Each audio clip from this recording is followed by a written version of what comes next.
Hello, hello, and welcome to Thursday. Thanks so much for tuning in to Morning Pulse on this Thursday morning. It is August 21st. It's a big day in Minnesota. We'll get to that in a little bit. But I'm Kelsey Marier. We appreciate you being here to get your top local headlines for Southeast Minnesota and Northeast Iowa. I have four news headlines to bring you today, and then I'll bring you just a little bit of an update in the weather department, and then we will get you back to whatever you're doing, work or school or anything else that's on your schedule for today. So we're going to start with a story that actually came to us early this morning from Red Wing. So we're going to start there. We have learned that 3 people were taken to the hospital after a Red Wing, the fire department actually was called to an office building for a report of multiple people needing medical attention. Unsure what exactly happened here, what caused that. We're still waiting to find out more details on that, but it all happened around 1 o'clock Wednesday afternoon.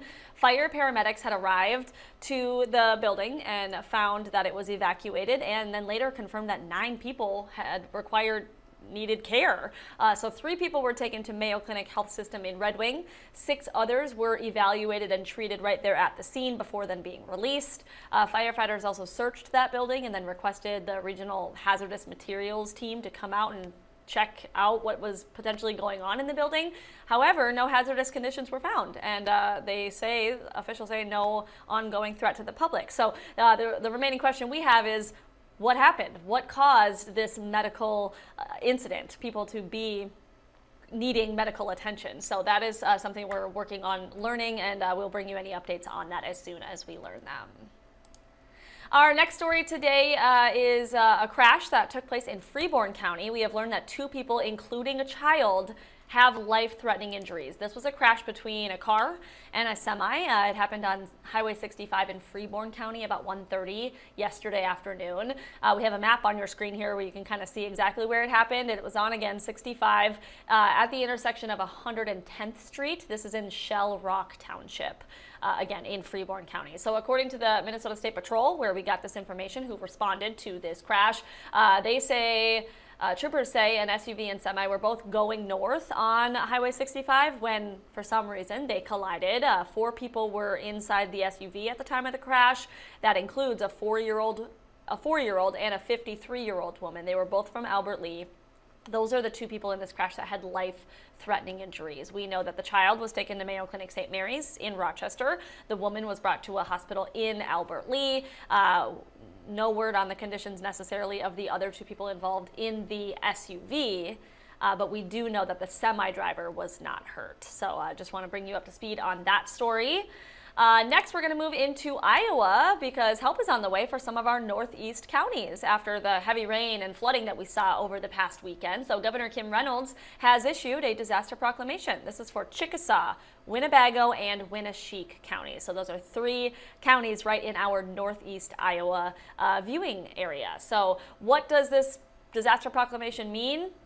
Oops, I'm sorry. I just noticed there's a spelling error, and that it should say severe weather. Governor Reynolds issues disaster proclamation after severe weather. That is my apologies there. But anyway, the proclamation means that those counties are allowed now state resources to be utilized to help respond to and recover from the side effects of that severe weather.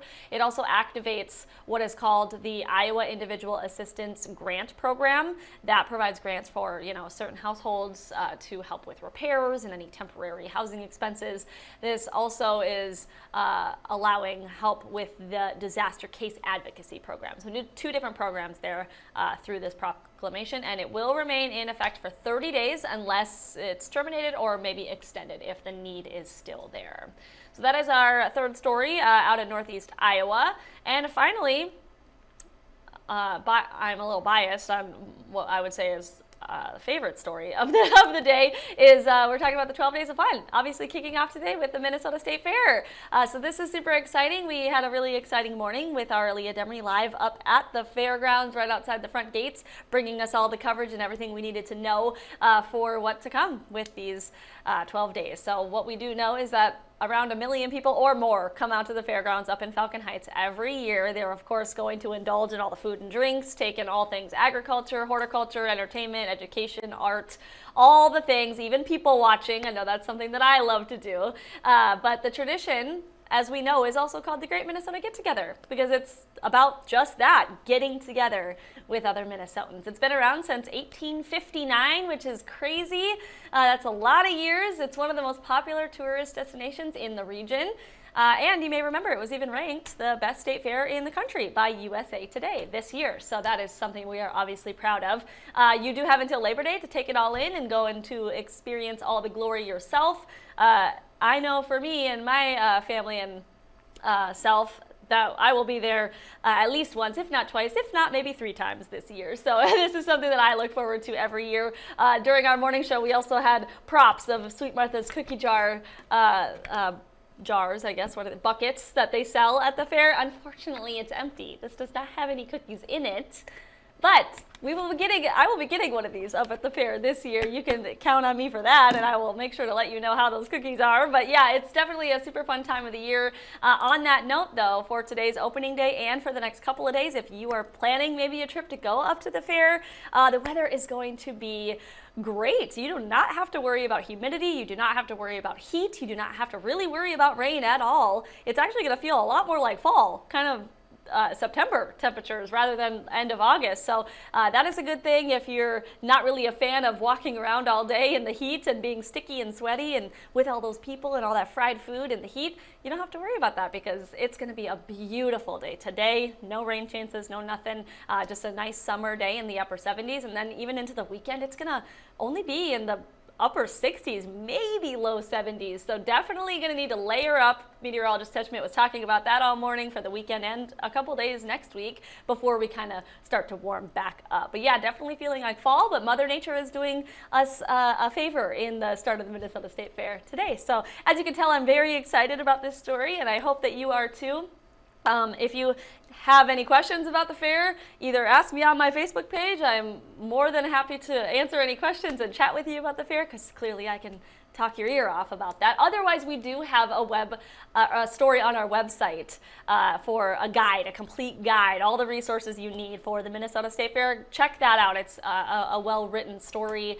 We wanted to make sure that we were a resource to you for anything that you need about the Great Minnesota Get-Together. So that's at kettc.com. Otherwise, that is really all that I have for you today. I'm going to be thinking about all the fair food I'm going to be eating in the next couple of days, and I appreciate you being here with me and taking in my love for the Minnesota State Fair. But hopefully these other news headlines were helpful for you, and I hope you have a great day. Tomorrow is Friday, and I hope to see you right here.